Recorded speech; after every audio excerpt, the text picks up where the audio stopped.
इसकी जो साइड है that is a centimetre.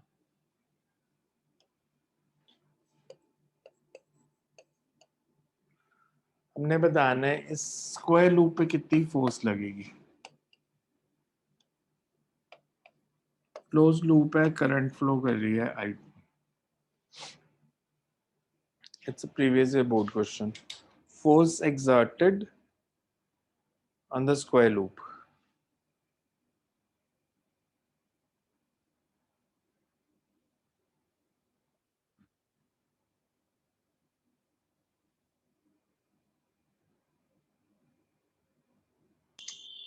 Sigma first line repeat कर दो। Find the force exerted on a square loop of side A when current I1 flows through it as shown in figure. ध्यान से समझना।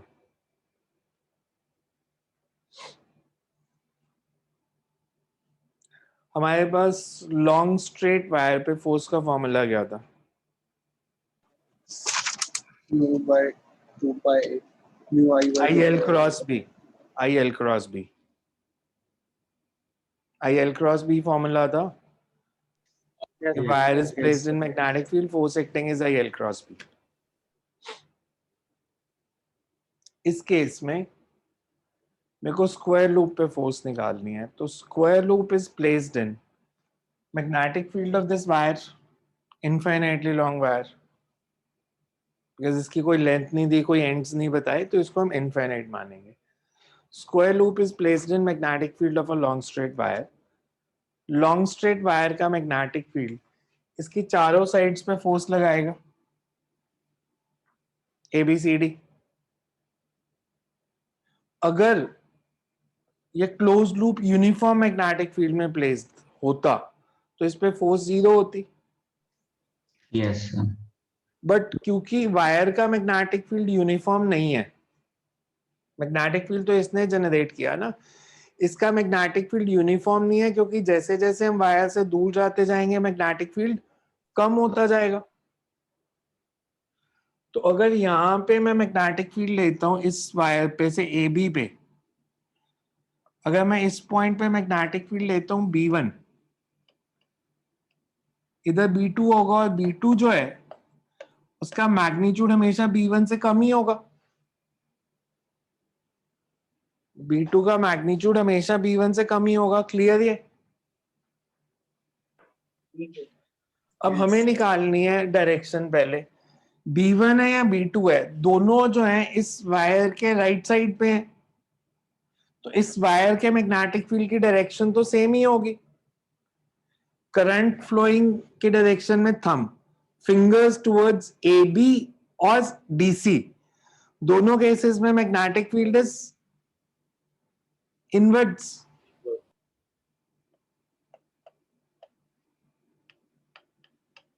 B1 B2 की direction तो same है, पर magnitude अलग अलग है। अब ये वाला पार्ट बीओ सवाल से इतना पता चल गया कि मैग्नीट्यूड B1 का ज्यादा है, B2 का कम है। अब देखते हैं हम डायरेक्शन की बात। ये जो वायर है A to B, इसमें करंट फ्लो कर रही है इस डायरेक्शन में, मैग्नेटिक फील्ड है इनवर्ड्स। L क्रॉस B की डायरेक्शन क्या होगी? L क्रॉस B, L इस डायरेक्शन में अपवर्ड्स, B इनवर्ड्स, फोर्स इधर।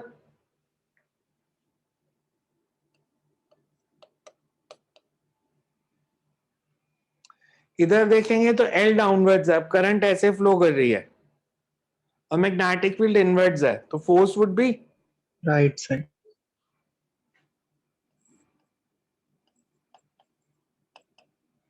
इस साइड पे BC। Magnetic Sir, field inwards, upwards.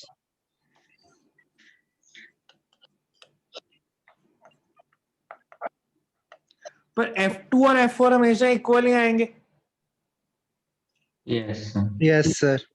क्योंकि इस पूरी वायर पे जैसे मैग्नेटिक फील्ड वेरी कर रहा है वैसे ही इस पे भी कर रहा है। तो हम लेंगे कि जो नेट फोर्स होगी that will be F1 minus F3, क्योंकि F1 F3 से ज्यादा आएगा। इधर मैग्नेटिक फील्ड स्ट्रांग है, इधर मैग्नेटिक फील्ड वीक है। L और B में एंगल 90 है, तो अगर मैं आपसे F1 का मैग्नीट्यूड पूछता वो कितना होता? I1 into A into B1 and F3 would be I1 into A into B2। ये डिस्टेंस कितना है? X। तो B1 कितना हो जाएगा? mu naught I1 by 2 pi x. U1 I2 by U1 I2 by 2 pi x. 2 pi x 2 pi x। B2 कितना होगा?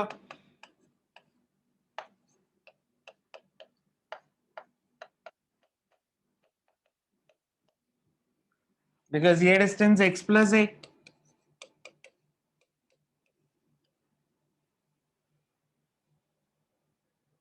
तो नेट फोर्स कितनी?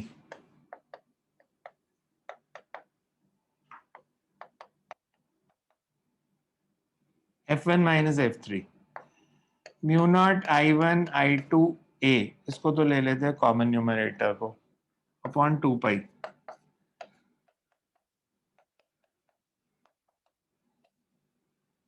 डायरेक्शन कौन सी? टुवर्ड्स,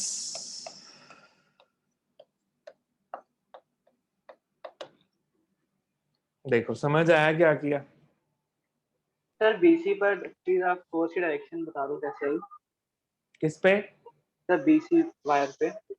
DC में करंट इधर, yes sir. Magnetic field inwards, और CD में current की डायरेक्शन बदल गई तो फोर्स की भी बदल गई। मैं अगर आपसे कुछ कंक्लूजन ड्रॉ करने के लिए कहता, बिकॉज हर बारी डायरेक्शंस के चक्कर में ना पड़े, हम कुछ कंक्लूड कर देते हैं। ये दोनों वायर्स में करंट की डायरेक्शन सेम है या ऑपोजिट है? Same. इन दोनों में Opposite. Opposite. तो मैं कह सकता हूँ पैरेलल वायर्स अट्रैक्ट करती हैं और एंटी पैरेलल वायर्स रिपेल करती हैं। Yes, sir. अगर मैं सिर्फ इन दोनों वायर्स को देखूं तो इनमें अट्रैक्टिव फोर्स है, इन दोनों को देखूंगा तो रिपल्सिव है। अब ऑपोजिट एक बार चेक करके देखो, AB के मैग्नेटिक फील्ड के कारण इस वायर पे फोर्स, AB का मैग्नेटिक फील्ड इस वायर पे किस डायरेक्शन में होगा?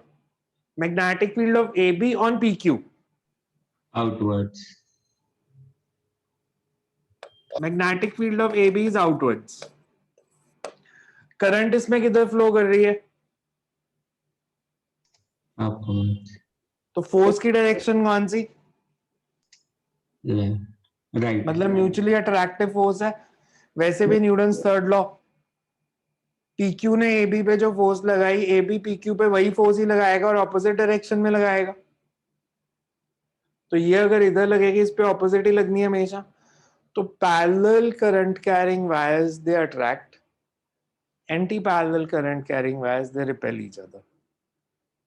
It's opposite two charges. Charges में था similar charges repel, dissimilar charges repel। इसमें parallel current carrying wires they will attract each other, anti parallel wires they will repel each other। समझ में आया फंडा? देखो इस क्वेश्चन में कोई डाउट है तो मैं ऊपर थोड़ी सी थ्योरी लिखा देता हूँ, कंसेप्ट, उसके बाद कॉपी मार लेना। समझ में आया? डाउट समझने में कोई प्रॉब्लम है तो बताओ। मैं देखो सर एक बार आपने जो बताया था पैरेलल वाला आपस में अट्रैक्ट करते हैं वो दोबारा समझा दो। इन दोनों Parallel वायर्स wires। में PQ और AB में डायरेक्शन ऑफ करंट सेम है ऑपोजिट है? सेम है सर। और ये अट्रैक्ट कर रही हैं एक दूसरे को। PQ हाँ जी। और CD direction of current is opposite. तो एंटी पैरेलल वायर्स रिपेल करती हैं। इस पे रिपल्सिव फोर्स लग रही है, इस पे अट्रैक्टिव लग रही है। Sir, हाँ जी। इससे मेरे फील्ड मैग्नेटिक फील्ड का डायरेक्शन आज में दिखाया था वो समझ नहीं आया था। कौन सी ये तो आ गया। डायरेक्शन? आपने कहा था कि AB की मैग्नेटिक फील्ड की डायरेक्शन निकाली थी PQ से। AB की मैग्नेटिक फील्ड की डायरेक्शन आउटवर्ड्स है ना, तो इस पे फोर्स निकाल लो L क्रॉस B। इस वायर पे L क्रॉस B इस तरफ ही आ रहा है। हाँ जी। और कोई कुछ पूछ रहा था? सर जैसे इसमें सर एडी वायर में भी सर करंट है तो सर उसकी मैग्नेटिक फील्ड से फोर्स नहीं लगेगी मतलब बाकी तीनों वायर पे? किसकी? नहीं, सर जो हमें बेसिकली क्या है, किसने पूछा वैसे डाउट? पहले मैं शक्ल देखना चाहता हूँ, किसका डाउट है ये? सर मेरा समझ। समझ समझ, एक काम करो, खड़े हो जाओ और अपने आप को धक्का मारो और गिरा के दिखाओ। गिरा लोगे? नहीं सर। क्यों? सर अपने पे ही फोर्स तो। इंटरनल फोर्सेस नहीं लेनी ना, वो तो इंटरनल होगी ना। Yes sir yes sir. चीजें भूलनी नहीं है जो +1 वाली है, याद रखनी है वो भी। सो उसको नहीं ले रहे बिकॉज वो इंटरनल है। हम इंटरैक्शन फोर्स बोलते हैं इसको। एक बॉडी ने दूसरी पे जो लगाई वो निकालनी होती है। और कोई डाउट किसी का? सर डायरेक्शन निकालने में बहुत प्रॉब्लम आ रही है। आएगी। मैंने आपको याद है जब मैग्नेटिक शुरू किया था, इसकी प्रॉब्लम ही सिर्फ डायरेक्शन की है। फॉर्मूलाज बहुत सारे नहीं है, पर डायरेक्शन तो प्रैक्टिस से ही आएगी। मैं देखता हूँ कल या परसों एक सिर्फ डायरेक्शन निकालने वाली असाइनमेंट ही डाल दूंगा, जिसमें कुछ नहीं करना, बस डायरेक्शन ही निकालनी है। हाँ जी MCQs की सर। डालूंगा एंड डायरेक्शन निकालनी है बस हर केस में। वो प्रैक्टिस से आएगी, आपको आदत डालनी पड़ेगी। आपको ना ऐसे जब मैं बोर्ड पे करता हूँ ये आसान लगता है, पेपर में और मुश्किल होती है। बिकॉज अभी मैं क्या करता हूँ, मेरे को डायरेक्शन निकालनी है, मैं कहता हूँ करंट ऐसे इधर निकालनी है, तो मैं अपनी पोजीशन बदल लेता हूँ। तो आपको पेपर में ऐसे घूमने थोड़ी देंगे कि आप इधर उधर घूम घूम के, और हाथ घुमाना इतना आसान होता नहीं है। बेटर है हाथ को फिक्स रखना, कॉपी को घुमाना। एग्जामिनर्स को तो उसमें भी प्रॉब्लम होती है। जब फिजिक्स का पेपर होता है ना, वो नॉर्मल हर बारी बच्चे ही कहते हैं हम डायरेक्शन निकालने लगते हैं, वो टीचर्स आ जाते हैं इशारे नहीं करने, इशारे नहीं करने। तो उसका मिसयूज भी करते हैं, मतलब इशारे भी करो तो कह सकते हो मैं डायरेक्शन निकाल रहा था, बट डायरेक्शन निकालने के लिए आपको हाथ तो घुमाने ही पड़ेंगे। और ये चैप्टर है ही ज्यादा, ये भी और EMI भी, इसके बाद एक और आएगा जिसमें ज्यादा फंडाई डायरेक्शंस निकालने का। Fleming's rule, right hand curl rule, swimming rule, पता नहीं क्या कुछ करते देंगे हम। इसमें किसी की डायरेक्शन नहीं समझ आ रही तो पूछो पहले मेरे से, अदरवाइज कंसेप्ट लिखो इसके ऊपर। हाँ जब जी। I2 पे हाथ रखना है तो फिंगर्स I2 की डायरेक्शन में है, और कर्ल किस आपने तरफ करना है? I2 का जब मैग्नेटिक फील्ड निकालना है तो I2 की डायरेक्शन में थंब, जब ठीक है। I2 के कारण मैग्नेटिक फील्ड निकालना है तो ओके। I2 की डायरेक्शन में थंब, मतलब जिसका मैग्नेटिक फील्ड निकाल रहे हैं ना उसकी डायरेक्शन में थंब, जिधर मैग्नेटिक फील्ड निकालना है उधर राइट हैंड की फिंगर्स। ठीक है।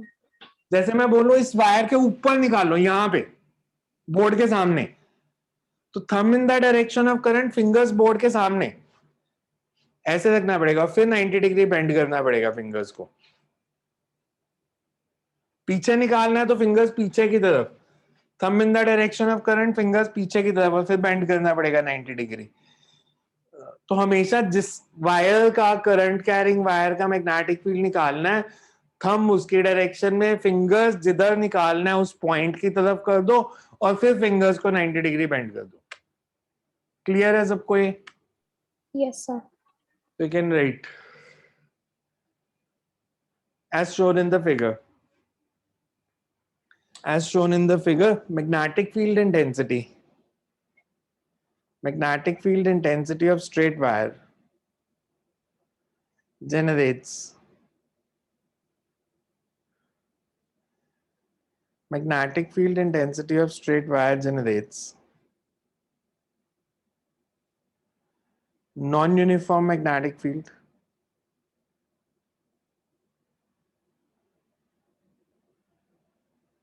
Magnetic field of straight wire generates non-uniform magnetic field. Therefore,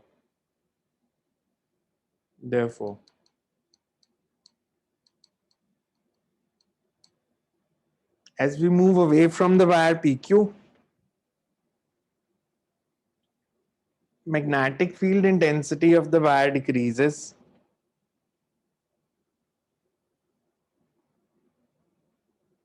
Thus,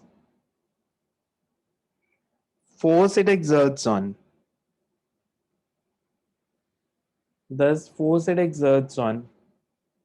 AB is more than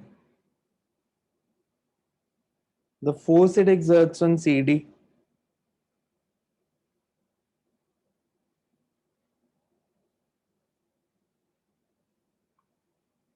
As AB and PQ are parallel wires, force is attractive, whereas CD and PQ are anti-parallel wires. Therefore, force is repulsive.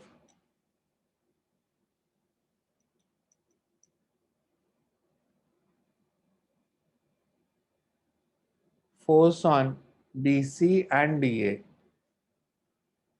will be equal in magnitude and opposite in direction. Therefore, it cancels out. Thus, net force is F1 minus F3, और फिर ये copy मार लो सारा. Net force is F1 minus F3.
Next लिखो, हो गया ये.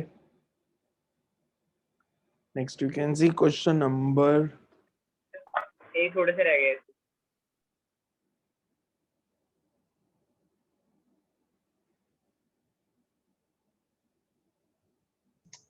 Excuse me sir. हाँ जी. फिर जैसे अगर हम सिर्फ बीसी को देखें तो बीसी पे जैसे वायर की वजह से वो पीक्यू की वजह से अपवर्ड्स लग रही है, तो फिर बीसी पीक्यू पे नीचे लगाना चाहिए, लेकिन वो निकल नहीं रही डायरेक्शन. जैसे अगर बीसी की मैग्नेटिक फील्ड के हिसाब से सोचना चाहें पीक्यू पे फोर्स. आप एक मिनट आप निकाल भी ऐसे कैसे सकते हो. रीजन फॉर दैट इज, अगर आप बीसी को देखो तो बीसी का जो मैग्नेटिक फील्ड पीक्यू पे होगा उसका मैग्नीट्यूड और डायरेक्शन दोनों बदल रहे हैं. फिक्स थोड़ी आएंगे. ऐसे से लगाएगा तो ये डाउनवर्ड फोर्स ना आएगा डाउनवर्ड्स ही, आप ड्राइव नहीं कर पाओगे बिकॉज वो दो वेरिएबल्स आ गए. Okay sir. हम थ्योरेटिकली तो एक्सप्लेन कर सकते हैं बट आपसे भी वो डेरिवेशन नहीं हो पाएगी. नेक्स्ट लिखो बुक का question 10th, question number 10th HC का. Two parallel wires carry equal current of 10 ampere along same direction and separated by a distance of 2 centimeter. Find magnetic field at a point which is 2 centimeter away from each of the wires. पहले इसको try करो फिर मैं बताता हूँ.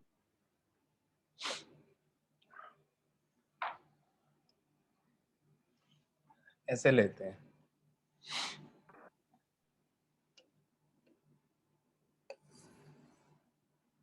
Sir 2 minute एक बार कोशिश कर रहा है, थोड़ा सा रह गया.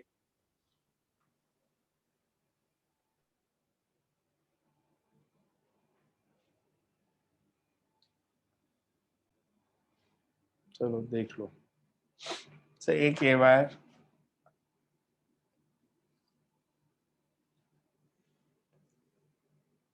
दोनों में मैंने करंट आउटवर्ड्स ले लिया. मैं जनरल करता हूँ उसे. इसमें करंट आई, इसमें भी आई. और इनके बीच में डिस्टेंस r। मेरे को मैग्नेटिक फील्ड निकालना है at a distance of 2 centimetre from both the wires. तो यहाँ पे कहीं पे निकालना है।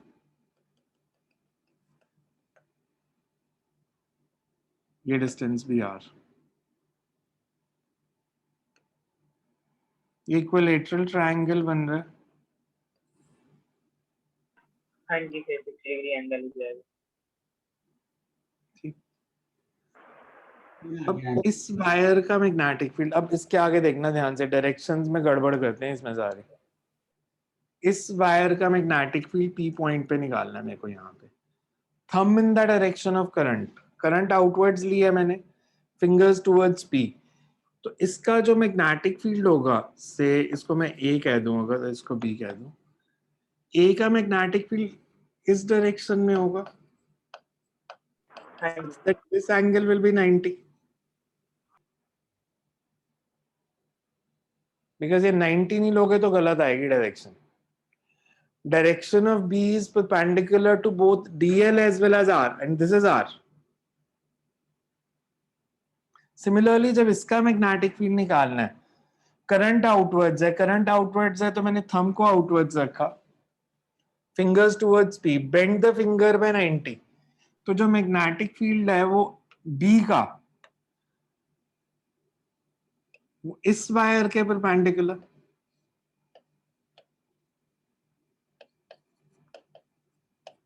ये दोनों डायरेक्शंस देखो, ये समझ में आ रही है? हाँ जी सर अगर इसके अंदर हम अगर क्रॉस ले करते तो भी अब नहीं आ रहा। कंपोनेंट्स बनाते हैं। ये इसके परपेंडिकुलर है और ये एंगल हमें पता है, दिस इज 60। तो कंपोनेंट्स कैसे बने, एंगल कितना लेना है?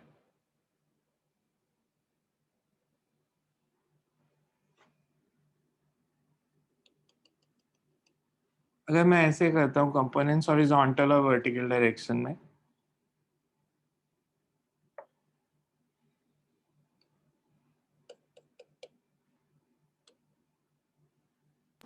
सर बीए का कंपोनेंट्स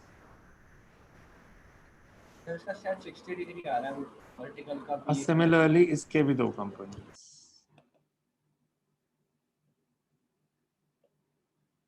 ये कंपोनेंट कैंसिल या ऐड, बट ये एंगल कितना है? 30 डिग्री। 30 डिग्री। देखो Yes. ध्यान से, सबको समझ आ रहा है? सर परपेंडिकुलर के बीच में एंगल 60 हो जाएगा। प्लस ये एंगल 60 है तो ये भी 60 होगा, तो ये 30। तो ये कितना हो गया net magnetic field? We can say it's 2BA cos 30। ठीक है? Yes sir. अब cos 30 की वैल्यू मैं निकाल सकता हूँ। सर रूट 3 cos 30 की वैल्यू पुट कर देंगे। BA कितना लेना है? BA या BB? 10⁻⁻⁴ mu naught I upon 2 pi A। A कितना? ये डिस्टेंस, और ये R/2 और ये R, तो ये कितना हो जाएगा? से तो 2 सेंटीमीटर दिया है। अच्छा है, तो फिर तो वही गजो। अच्छा इक्विलेटरल है, ये तो हमें गिवन ही है। हो गया सब, समझ में आया कैसे किया? Yes sir. मतलब जो मैग्नेटिक फील्ड की डायरेक्शन लेनी है ना, वो जो आपने लाइन ज्वाइनिंग बनानी है वायर से पॉइंट तक, जैसे इस वायर से इस पॉइंट तक, तो मैग्नेटिक फील्ड इस लाइन के परपेंडिकुलर बनाना है हमेशा। उसका इससे कुछ लेना देना नहीं है। मैं ये नहीं कह रहा कोलिनियर है। ये जो डायरेक्शन है ये इसके परपेंडिकुलर होनी चाहिए, ये डायरेक्शन इसके परपेंडिकुलर होनी चाहिए। सर इसके अंदर आपने 2 × 2 क्यों किया? Yes sir. 2 पाई वो तो मैथ्स है यार, ये नहीं लेना। जी 2 पाई आना, 2 पाई हमने बाहर ले लिया, 2 पाई × A। Sir Next. इसमें ए का जो कंपोनेंट है वो सर वो 30 डिग्री बीच में आ रहा है सर, सेकंड वाले में 30 डिग्री कैसे बन रहा है एंगल?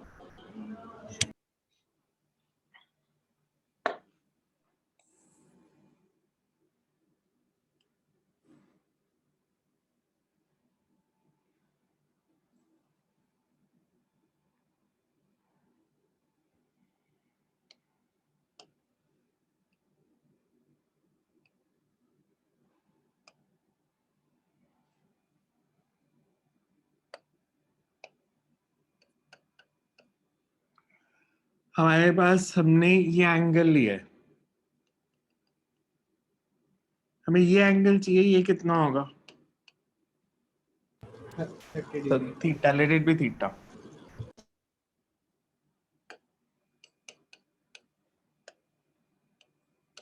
इसकी वैल्यू कैसे निकाल सकते हो जब ये एंगल पता है, दिस इज 90। अगर ये एंगल 60 है, ये एंगल कितना होगा? 60 ये 90, ये 60, तो ये एंगल 30। सर आ गया सर।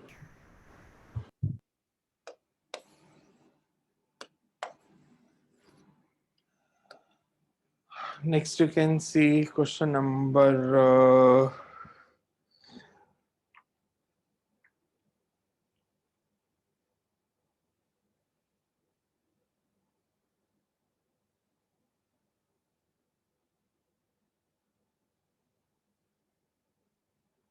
क्वेश्चन नंबर 12 देखो, खुद से करके समझ में आ रहा है या नहीं आ रहा, फिर नहीं तो मैं बताता हूँ। क्वेश्चन नंबर 12, 4 वायर्स दिए हैं हमारे को, each carrying same current of 5 ampere. Find the magnetic field at T, centre पे मैग्नेटिक फील्ड बताना है, और Q1, Q2, Q3, Q4 पे बताना है magnetic field at these points. मेरे को कुछ ना करो, सिर्फ Q1, Q2, Q3, Q4 मतलब ऐसे करो, जो बुक का क्वेश्चन छोड़ो, उसमें क्या पूछा उसने वो आप मैथमेटिक्स आप कर लोगे। मैं आपसे कह रहा हूं कि हमें ऐसे मान लो, ऐसे दिया है कि 4 वायर्स हैं,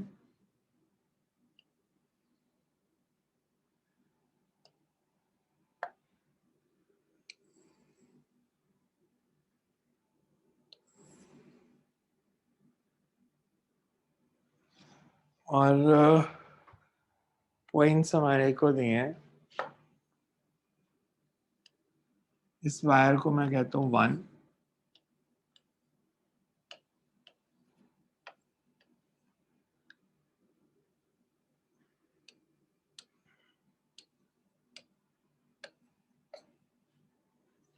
मेरे को इन चारों पॉइंट्स पे चारों वायर्स के कारण मैग्नेटिक फील्ड की डायरेक्शन निकाल के दिखा दो। सिर्फ डायरेक्शन निकालनी है और कुछ नहीं करना। Direction at Q1 due to all the 4 wires, मतलब मैंने क्वेश्चन में क्या पूछा आपसे, फर्स्ट वायर का मैग्नेटिक फील्ड Q1 पे किस डायरेक्शन में होगा? Outward. Sir outward. B1 outwards, B2 outward होगा। Outwards. B3 outwards. Outward. Sir B4 B4, outwards. ऐसे ही बाकी सारी जगह पे। तो आपको पता चल जाएगा कहाँ पे ऐड करना है, कहाँ पे सब्ट्रैक्ट। अगर हम सिमिलरली Q2 पे निकाल लें तो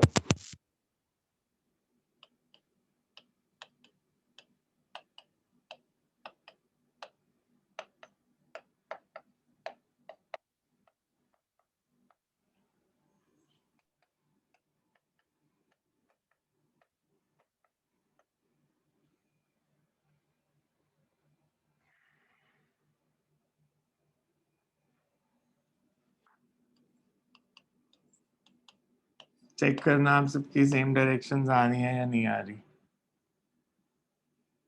सर किसकी?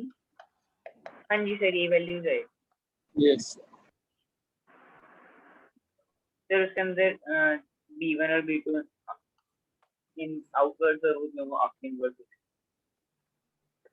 तो बेसिकली Q2 और Q4 पे नेट मैग्नेटिक फील्ड 0 आ जाएगा। और Q1 और Q2 पे चारों फील्ड्स ऐड हो जाएंगे, सेम मैग्नीट्यूड आएगा, ऑपोजिट डायरेक्शन आएगी। Q1 पे net magnetic field would be outwards, Q3 पे net magnetic field would be inwards. Directions सब चेक करो, सबको ये डायरेक्शन समझ में आ रही है या नहीं आ रही। चारों पॉइंट्स पे Q1, Q2, Q3, Q4 just check the directions आपकी सेम है जो मैंने निकाली हैं। Dot sir, means Q- outward, cross means inwards. Sir Q1 पे B3 की बताना। Q1 पे B3 की तो current कैसे in the direction, thumb in the direction of current, fingers towards Q1. Okay sir.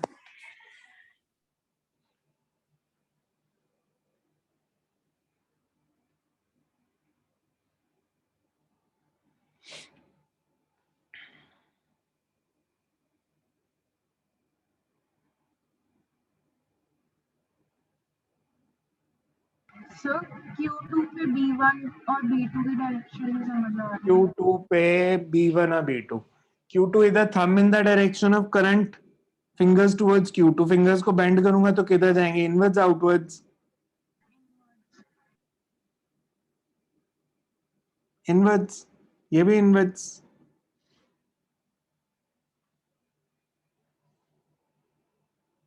Thumb हमेशा करंट के डायरेक्शन में, फिंगर्स इधर मैग्नेटिक फील्ड निकालना है, तो Q2 और Q3 पे निकालना है तो सेम डायरेक्शन आएगी। सिमिलरली Q3 Q4 का निकालोगे तो इन दोनों पॉइंट्स पे सेम आएगी। Q3 पे सारे इनवर्ड्स हैं। Q3 पे सारे इनवर्ट्स हैं, हाँ, बिकॉज 1 का देखो, 1 की इनवर्ट्स, ये भी इनवर्ट्स, ये भी इनवर्ट्स, ये भी inverts.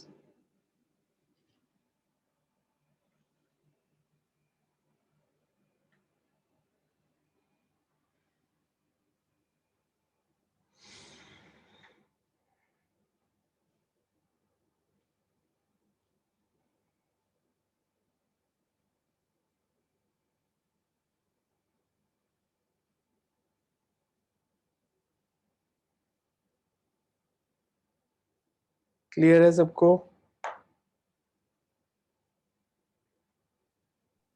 Ji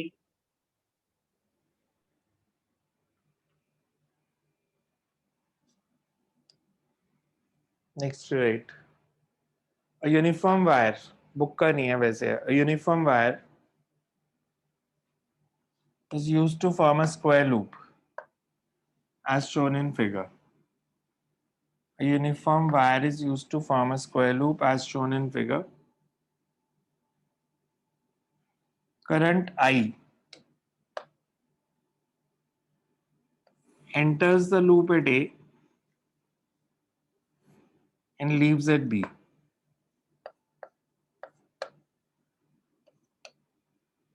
Show that magnetic field at the center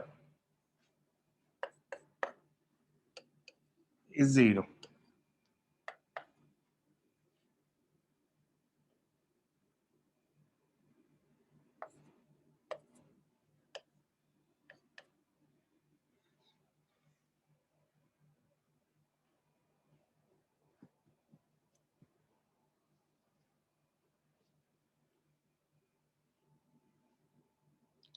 uniform wire, यहां पे जब करंट ने डिवाइड होना है,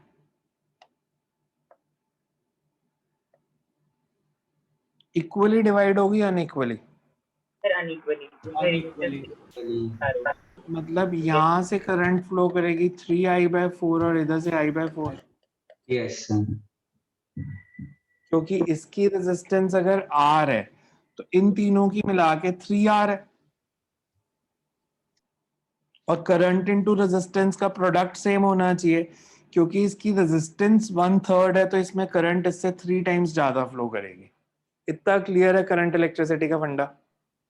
यस इसको ले लेते हैं I1, इसको लेते हैं I2। अब इन तीनों का AB, BC एंड CD, इन सबका मैग्नेटिक फील्ड सेंटर O पे सेम डायरेक्शन में होगा, ऑपोजिट में? अपवर्ड होगा सर। AB का इनवर्ड्स, BC का भी इनवर्ड्स और CD का भी इनवर्ड्स, तो इन तीनों का मैग्नेटिक फील्ड ऐड होगा, पर इसका मैग्नेटिक फील्ड सबका आउटवर्ड्स। तो मैं कह सकता हूं कि ए बी बी सी और सी डी इन सबका मैग्नेटिक फील्ड इनवर्ड्स है और एडी का magnetic field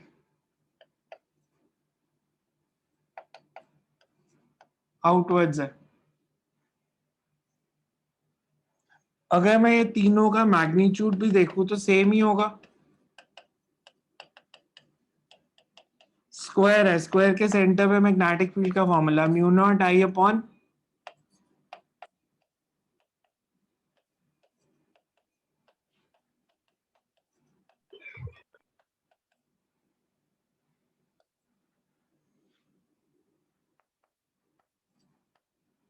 I2 is I/4।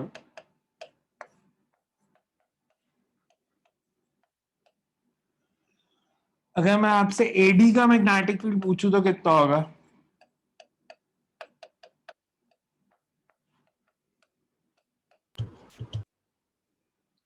Net magnetic field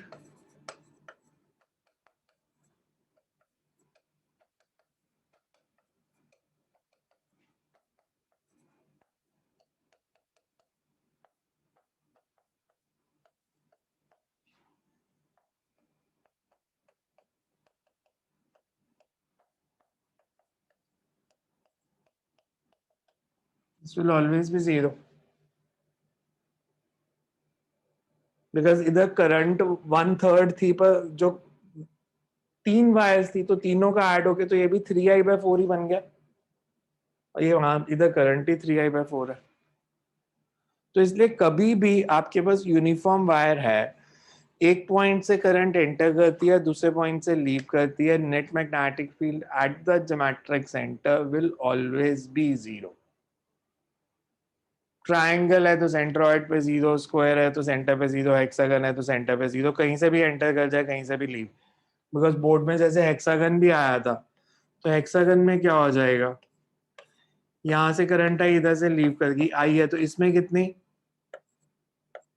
5/6 I/6 और 5I/6, तो ये 5 से मल्टीप्लाई किया तो वही आ गया 5I/6, बिकॉज इन पांचों का ऐड होना और ये माइनस करना।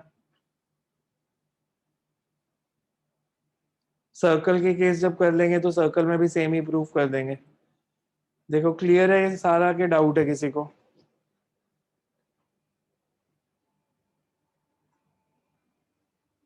क्लियर है? यस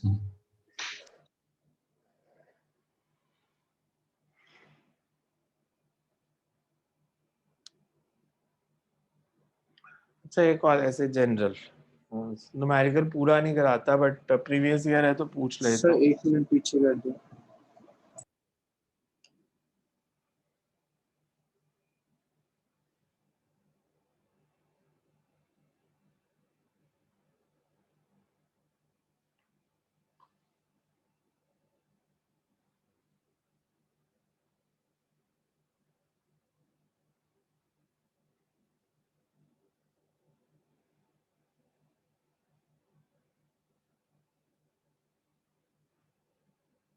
यस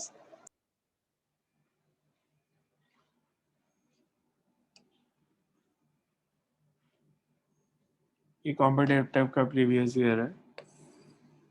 ऐसे एक वायर है इनफाइनाइटली लॉन्ग,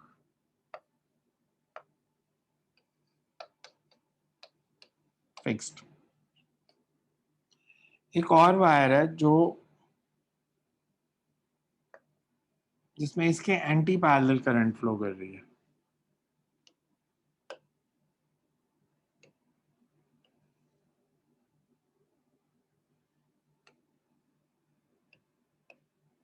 फोर्स अट्रैक्टिव होगी या रिपल्सिव होगी? रिपल्स। ये वायर तो फिक्स्ड है, इसका कुछ नहीं करना। इस पे जो मैग्नेटिक फोर्स लगेगी वो रिपल्सिव होगी। हमें कहा इसका मास m है और ये इक्विलिब्रियम में है, मतलब Fm और mg इक्वल है। तो अगर मैं, और ये डिस्टेंस कुछ है जैसे x0, इक्विलिब्रियम का मतलब कब आएगा, mg किसके इक्वल हो, इसकी लेंथ l है, और से ये I1 या I2 इक्विलिब्रियम की कंडीशन क्या बनेगी? mg should be equals to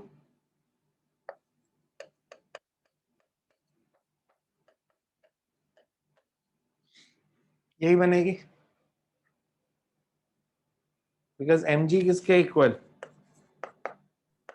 ji I2L B1 के।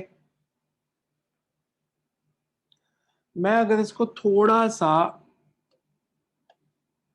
नीचे डिस्प्लेस करता हूं,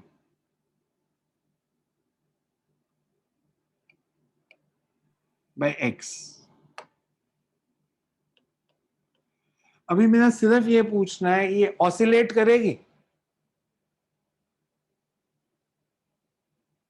बिकॉज जब मैंने इसको नीचे किया mg में कोई चेंज आया? नो नहीं सर, No, sir. mg में नहीं आया। मैग्नेटिक फोर्स बढ़ी या कम हुई? बढ़ बढ़ जाएगी। बढ़ जाएगी। पहले ये दोनों इक्वल थे, मैग्नेटिक फोर्स बढ़ गई, mg उतना ही रहा, तो मैंने नीचे थोड़ा सा करके छोड़ा तो ये ऑसिलेट करेगा। ऑसिलेट ऊपर करेगा। जाएगा। पर जब ये ऊपर आ जाएगा यहाँ पे, जब जी ये वायर इस पॉइंट पे आ गई,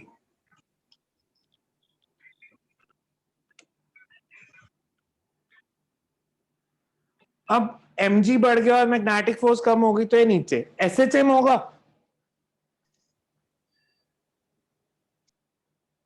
ये डिस्टेंस कितना रह गया? x minus x0 minus x। ये ऊपर जा रहा है तो इस पे नेट फोर्स कितनी लग रही है अपर डायरेक्शन में? FM minus mg। Fm minus mg। Fm कितना अब? Mu naught I1 I2 I1 I2 upon 2 pi x. into x0 minus x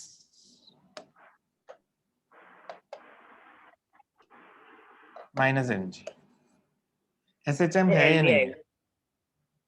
SHM है या नहीं है? LB आएगा। SHM है कि नहीं है? नहीं है। नहीं है सर। नहीं है। मैं इसको ऐसे लिख देता हूँ, mu naught I1 I2 L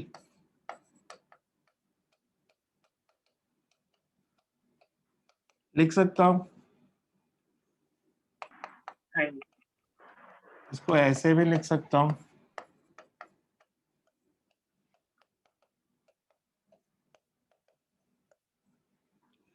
net force को ऐसे भी लिख सकता हूँ। x is very less than x naught there. Obviously SHM में वो कंडीशन तो लगानी होती है हमेशा ही, तो मैं बार बार थोड़ी बताऊंगा। क्षमता बन ही नहीं रहा था। मैंने कब कहा था नहीं बन रहा था? आप कह रहे थे नहीं बन रहा, मैंने तो नहीं कहा। आपने बोला SHM नहीं है।